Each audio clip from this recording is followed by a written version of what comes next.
15 अप्रैल से जारी होगा। तो इस संदर्भ में प्रकरण पर्यवेक्षक और उप प्रकरण को ट्रेनिंग दी गई है कि आप किस प्रकार से यह जो स्क्रीन पर प्रपत्र दिखाई दे रहा है कैसे इसको पूरी तरह से सही भरेंगे, क्योंकि काले पेन से इसको सही से भरना है।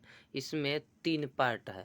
प्रथम पार्ट जो है इसमें डाटा अपलोड जो करना है उसमें कोड है, और कोड यहाँ पर भरना है आपका जो इस प्रकार से है कि ये पार्ट प्रथम है जो विभागीय है, जो कोड पूर्णतः भरना है। कोड भरने के बाद जो मकान के सूचीकरण के अनुसार भवन संख्या था उसको यहाँ पर भरना है।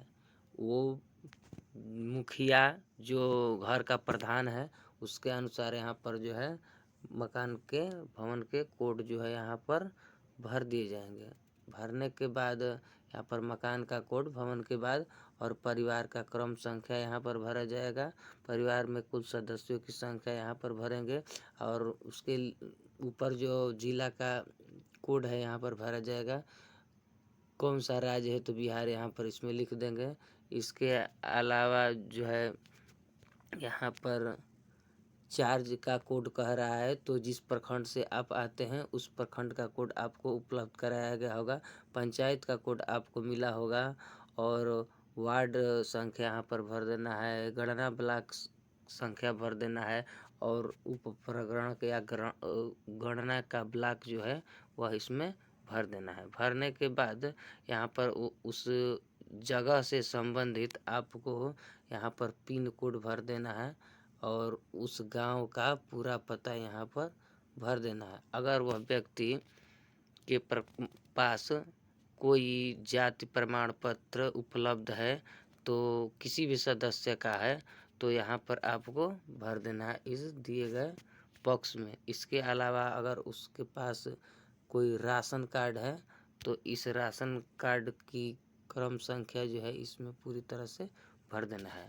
भरने के बाद अब व्यक्ति विशेष से संबंधित परिवार के मुखिया का नाम सबसे पहले ऊपर भरेंगे।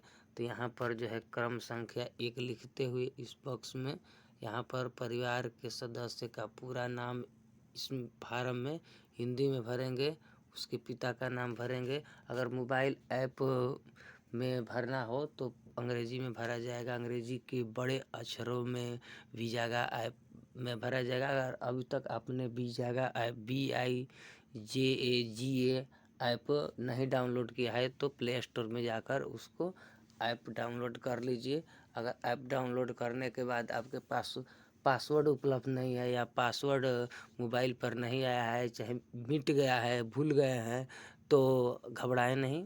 वीडियो के अंत तक देखें, मैं आपको कैसे पासवर्ड फॉरगेट पासवर्ड करके नया पासवर्ड बनाना है, कैसे चेंज करेंगे पासवर्ड, इस संदर्भ में सब आपकी जानकारी हम उपलब्ध कराएंगे। अब जो है यहाँ पर 3 नंबर कॉलम में कह रहा है कि परिवार के प्रधान से संबंध क्या है। तो अगर प्रधान वह स्वयं है तो स्वयं के लिए यहाँ पर दिए गए कोड को 1 भर देंगे। अगर वह पति पत्नी है तो 2। इस प्रकार से जो भी कोड यहाँ पर उपलब्ध कराए गए हैं इसमें से उस प्रधान के यानी मुखिया का जो घर का मालिक है उसका संबंध क्या है इसमें से उसमें भर देंगे। भरने के बाद नंबर 4 में कह रहा है कि आयु जो है भरना है, वर्ष में भरना है। तो वर्ष में भरना है, 3 कॉलम दिए गए हैं, जगह है। तो इसके लिए आपको अगर कोई 46 वर्ष का है तो 046 इसमें भर देंगे। अगर वह व्यक्ति कुछ उम्र का होने के बाद कुछ माह का है, जैसे 46 वर्ष होने के बाद 2 माह है तो 2 माह अलग से नहीं भरना है, केवल उसका पूर्णांक में भर देना है। नंबर 4 में भर देना है। नंबर 4 में भरने के बाद अब नंबर 5 की बारी है, तो इसमें लिंग भरना है। तो लिंग यहाँ पर कोड दिए गए हैं जो कि यहाँ पर उपलब्ध हैं। तो पुल्लिंग है तो 1, स्त्रीलिंग है तो 2, अन्य है, थर्ड पर्सन है तो 3 यहाँ पर हम भर देंगे। भरने के बाद वैवाहिक स्थिति है 6 नंबर में, तो 6 नंबर वैवाहिक स्थिति के लिए यहाँ पर कोड उपलब्ध कराए गए हैं। तो यहाँ पर जो देख रहे हैं आप कोड, इन्हीं कोडों में से अविवाहित है, वर्तमान में विवाहित है, विधवा है, विधुर है, संबंध विच्छेदित है, तलाकशुदा है, तो इसमें से हम भर देंगे। इसके बाद जो है नंबर 7 का आता है धर्म का, तो किस धर्म का है, तो धर्म के लिए कोड यहाँ पर उपलब्ध कराए गए हैं। इस कोड को यहाँ पर आपको भर देना है। भरने के बाद जो है आपके लिए जाति का कोड यहाँ पर भरना है और जाति का नाम भी लिख देना है। तो उसके लिए आपको जो है एक उपलब्ध कराया गया होगा सारणी, उस सारणी में से आपको देखकर भर देना है। अगर 9 नंबर में शैक्षिक योग्यता का कोड भरना है, इसके लिए आपको एक सूची उपलब्ध कराई गई है, क्योंकि यहाँ पर लिख रहा है कि शैक्षिक योग्यता का जो 9 नंबर है कोड डायरेक्टरी के अनुसार अलग से उसका लिस्ट है, क्योंकि लिस्ट बड़ा है तो यहाँ पर उपलब्ध नहीं कराया जा सकता है जो लिस्ट है। क्वेश्चन नंबर 9 में भरने के लिए आपके पास यह शैक्षिक योग्यता का कोड का चार्ट उपलब्ध होगा। अगर नहीं उपलब्ध है तो इसका शॉर्ट स्क्रीन ले लीजिए और इसी कोड को आपको उसमें भरना है। 10 नंबर में कार्यकलाप भरना है, तो यहाँ पर कार्यकलाप के लिए उपलब्ध है वो किस प्रकार का कार्य करता है। उसके लिए अगर सरकारी नौकरी है या भिखारी है या खेतीहर मजदूर है या गृहिणी है या भवन निर्माण का कार्य करता है या विद्यार्थी है, तो उसके लिए अलग अलग कोड उपलब्ध कराए गए हैं। इन्हीं कोडों को आपको उसमें भर देना है। भरने के बाद आपके लिए जो है 11 नंबर का कॉलम है और आवासीय स्थिति है, तो यहाँ पर से देखकर आवासीय स्थिति के बारे में आप भर सकते हैं कि 2 पक्का मकान है, 1 मकान है, खपड़ा है, झोपड़ी आवासहीन है, तो इसमें से आपको कोई भी जो कोड है वह आपको भर देना है यहाँ से। इसके बाद नंबर 12 है कि अस्थायी प्रवासी स्थिति क्या है उसकी, तो यहाँ से कोड उपलब्ध कराए गए हैं, यहाँ से आपको भर देना है। इसके बाद जो है 13 नंबर में कह रहा है कि कंप्यूटर लैपटॉप रखता है, मोबाइल है, तो उसके लिए अलग से यहाँ पर कोड है। तो हाँ इंटरनेट के साथ, हाँ इंटरनेट के बिना नहीं, तो लैपटॉप वगैरह है तो इसमें से आपको भर देना है, कोड दिया गया है।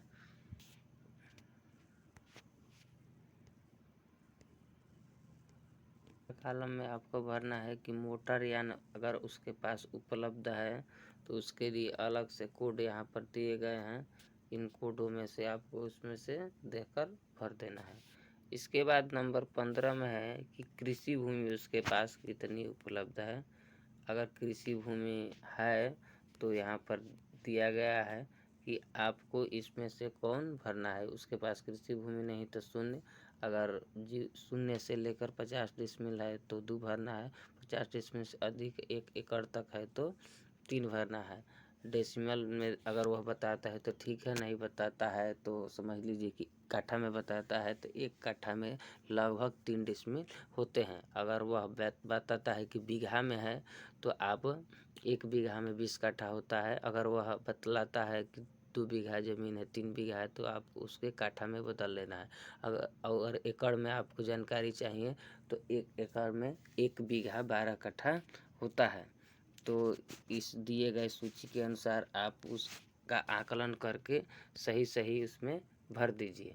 भरने के बाद जो है अगला नंबर है 16 का, तो 16 में कह रहा आवासीय भूमि, तो उसके पास जो घर बना हुआ है उसकी आवासीय स्थिति क्या है, कितना तक उसका मकान बना हुआ है या उस व्यक्ति विशेष के नाम से कहीं ज़मीन लिया गया है 1-2 कट्ठा या डिसमिल में, तो उसको पूछकर इसमें भर देना है। इसके बाद 17 नंबर कॉलम है कि उसकी मासिक स्थिति क्या है, वो कितना रुपया तक अगर वह कमाता है। अगर कमाता है तो उसको भरने के लिए आपको यहाँ पर पूछने की ज़रूरत पड़ेगा या कि कौन सा कार्य करता है, तो इस क्रियाकलाप के द्वारा कॉलम नंबर 10 की मदद से भरा जा सकता है। 1 से लेकर 12 तक जो भी भरना है वह इस क्रियाकलाप के द्वारा यहाँ जो 12 है यहाँ तक भर लेना है। लेकिन जब भी 13, 14 और 15 को बारी आई भरने के लिए तो वह लागू नहीं होगा, क्योंकि यहाँ पर आप देख रहे हैं कि विद्यार्थी है 13 में, 14 में गृहिणी है और कुछ नहीं करने वाला है। तो ये लोग जो है अभी पढ़ाई का कार्य करते हैं, घर का काम करते हैं, तो ये लोग जो है कमाते नहीं है तो लागू नहीं है। तो उसमें से ये 8 कोड जो है आपको देखकर ये भर देना है। भरने के बाद जो है अंतिम क्वेश्चन है जो 17 के बाद, वो आधार कार्ड का है। तो आधार कार्ड उसकी स्वेच्छा के ऊपर है, फिर भी हम कुछ व्यक्तियों का आधार कार्ड जरूर लेकर इसमें जो 12 नंबर का आधार नंबर होता है इसमें सही सही जानकारी भर देंगे। भरने के बाद नीचे जो है ये अगला पार्ट था, यहाँ से लेकर यहाँ तक ये हमारे लिए कोड की जानकारी के लिए पार्ट जो है दिया गया था, जिसकी मदद से हम लोगों ने इस प्रविष्टियों को ऊपर को भर दिया है। इसके बाद जो है अगला जो पार्ट है, इसमें अंतिम पार्ट है, जो पार्ट में देख रहे हैं आपकी घोषणा है। तो इस घोषणा को आपको जो है यहाँ पर विधि में से उपयुक्त में कितने नंबर पर था उसका क्रमांक यहाँ पर भर देना है। यहाँ से देखने के बाद यहाँ जो आप देख रहे हैं इसी में जो कॉलम में जो मुखिया का प्रधान का होगा वहाँ से यहाँ का नंबर इसमें भर देना है। इसके बाद जो है परिवार के प्रधान का जो मुखिया जिससे बनाए हैं, जिससे हम पूरी जानकारी ले रहे हैं, उसके यहाँ पर हस्ताक्षर करा देना है। हस्ताक्षर कराने के बाद प्रगण का यहाँ पर हस्ताक्षर दिन के अनुसार यहाँ पर डेट भी देना है इन सबों में। या जब प्रविष्टियाँ सही से हो जाएंगी तो आप पर्यवेक्षक को सौंप देंगे। अगर सही प्रविष्टियाँ होंगी तो पर्यवेक्षक यहाँ पर अपना हस्ताक्षर और दिनांक देंगे। दिनांक देने के बाद यह सही सही प्रविष्टियाँ भरी जा चुकी हैं। अगर यह भरी जा चुकी हैं तब आपको मोबाइल के वीजागा ऐप को डाउनलोड जो किए हैं उसमें प्रपत्र का संख्या यहाँ पर भरेंगे या बार कोड यहाँ पर आप भरेंगे। और भरने के बाद सारी प्रविष्टियाँ जो यहाँ से आप लोगों ने डाटा भरा उसको उसमें जो है क्रम के अनुसार हर सदस्य का अलग अलग भरेंगे। यह जो है प्रशिक्षण कार्य के लिए यहाँ पर यह प्रपत्र उपलब्ध कराया गया था। तो आप लोगों ने देखा कि ये इसमें 15 ही कॉलम है। अगर उस परिवार में सदस्यों की संख्या 15 से अधिक होती है तो इसी प्रकार का अलग से एक जो है चार्ट उपलब्ध कराया जाएगा, उसमें भरना है, क्योंकि एक पेज में एक ही परिवार की पूरी जानकारियाँ इसमें इकट्ठा करना है। अब जो है हम आपको मोबाइल ऐप पर बतलाएंगे कि कैसे पासवर्ड को चेंज करना है और कैसे पासवर्ड चेंज करने के बाद वेरीफाई करना है। तो वीडियो के अंत तक आप बने रहिए। जगह ऐप डाउनलोड किया है उसको यहाँ पर ओपन करना है। ओपन करने के बाद इस तरह से लोगो आएगा और आपको जो है मोबाइल नंबर और पासवर्ड डालकर खोलना होगा। अगर आपके पास पासवर्ड नहीं है, मोबाइल पर नहीं मैसेज आया है या आया है तो डिलीट हो गया है, या पासवर्ड आप भूल गए हैं जो चेंज किए थे, तो घबराने की ज़रूरत नहीं है। यहाँ पर अपना सही सही से मोबाइल नंबर भर दीजिए। भरने के बाद अब जो है आपके पास पासवर्ड तो है नहीं, तो आप सीधे जाइए फॉरगेट पासवर्ड में, और फॉरगेट पासवर्ड में जाने के बाद आपसे पुनः एक बार फिर मोबाइल नंबर मांगा जाएगा। तो आप सही से मोबाइल नंबर यहाँ पर भर दीजिए। भरने के बाद कंटिन्यू कीजिए। कंटिन्यू करने के बाद आपको OTP सेंड करना होगा। तो OTP यहाँ पर आएगा। OTP यहाँ पर आ चुका है, देख रहे हैं आप। यहाँ पर OTP का नंबर जो है यहाँ पर उपलब्ध है। तो आपको जो है उस ऐप में OTP डालना होगा। जैसे ही आप यहाँ पर खोलने के बाद मोबाइल नंबर जो डाले थे यहाँ पर OTP दर्ज करेंगे। दर्ज करने के बाद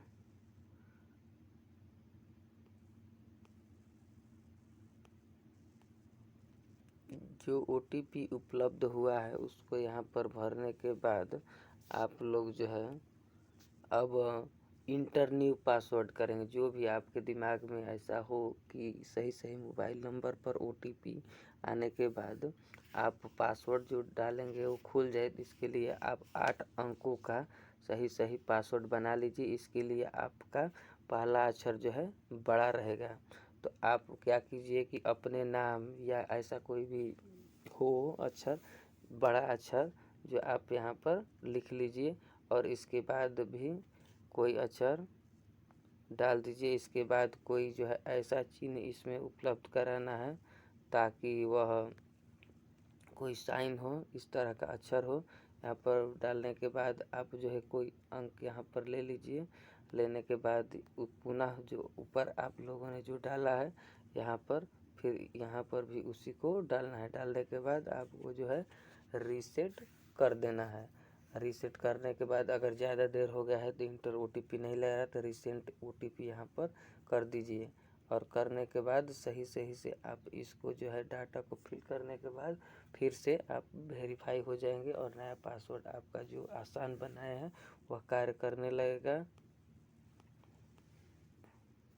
आपने जब पासवर्ड चेंज कर लिया है तो फिर से उसे लॉगिन करने की आवश्यकता होगी नए पासवर्ड से। तो सही से यहाँ पर मोबाइल नंबर और पासवर्ड डालने के बाद यहाँ पर आप लॉगिन करेंगे। लॉगिन जैसे ही करेंगे तो आपका जो है इस तरह से खुल जाएगा। खुलने के बाद यहाँ से देख रहे हैं आप कि आपका जो है प्रोफाइल दिखाई दे रहा है। जो भी आप सर्वे यहाँ पर कर रहे हैं वो डाटा ऐड करना है और जो पहले से विभाग के द्वारा लिस्ट उपलब्ध कराया गया है यहाँ पर दिखाई दे रहा है। अगर आप ट्रेनिंग के दौरान ये होंगे भरे होंगे तो आप इस लिस्ट में जाइएगा तो देखिएगा कि सब जो गलत तरीक़ों से आपने अनुमान के आधार पर ही जो भर दिया था वो सब डिलीट कर दिया गया है विभाग के द्वारा। सब बिल्कुल खाली हो गया है। तो अब 15 तारीख से इस कार्य में लगना है, नए डाटा फिल करने हैं। और इसके अलावा जो लिस्ट उपलब्ध था वो भी 0 हो गया है, देख रहे हैं आप यहाँ पर। तो 15 तारीख के बाद से फिर आपको डाटा शो करने लगेगा। यहाँ पर आप सही से भरिएगा। तो आपको चेंज पासवर्ड करना है तो यहाँ पर जाइएगा और यहाँ पर जाने के बाद यहाँ से चेंज पासवर्ड आपको यहाँ पर दिखाई दे रहा है तो यहाँ पर क्लिक करना है। तो यहाँ पर क्लिक करेंगे तो चेंज पासवर्ड के लिए यहाँ पर आएगा। अब यहाँ पर आप मोबाइल नंबर, पुराना जो पासवर्ड है वो यहाँ पर पासवर्ड डालना है और फिर से नया पासवर्ड डालकर चेंज पासवर्ड यहाँ पर जैसे ही आप क्लिक करेंगे इन सब में भरने के बाद तो आपका पासवर्ड जो है आसानी से चेंज होकर नया पासवर्ड शो करने लगेगा और आसानी से इसको बदल लेंगे और आगे कार्य जो है करेंगे। और सही प्रविष्टियाँ जो है जो प्रपत्र पर था उसको सही कोड के अनुसार इसमें आप आसानी से भर देंगे। अगर यह वीडियो आपको अच्छा लगा हो, जानकारी अच्छी लगी हो या जनगणना के दौरान कोई भी प्रकार का अगर दिक्कत हो रहा हो तो अलग रोज़ नए वीडियो आपको मिलते रहेंगे। इसलिए आपको नई वीडियो सबसे पहले मिले इसलिए चैनल को सब्सक्राइब कीजिए, वीडियो को शेयर कीजिए और घंटी का बटन दबा दीजिए। इस तरह से